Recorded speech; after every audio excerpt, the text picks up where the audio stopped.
আসসালামু আলাইকুম ভিউয়ার্স, কেমন আছেন? আশা করি সকলে অনেক ভালো আছেন। আলহামদুলিল্লাহ, আপনাদের দোয়ায় আমি অনেক ভালো আছি। অন্যান্য এলাকা বা শহরে যেখানে এলাকার পোলাপান বা সিনিয়ররা ঘোরা বা আড্ডা দেওয়ার জায়গা পায় না এবং যারা যুব সমাজ তারা বাজে আড্ডা দিচ্ছে, সেখানে আলহামদুলিল্লাহ গর্বের সাথে বলছি আমার এলাকা অনেক ভালো।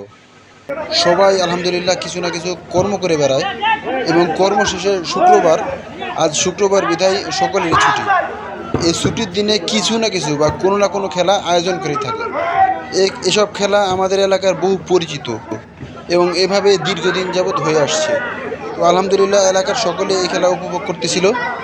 আজকের খেলায় দুটি দল বেশ ভালোই খেলছিল।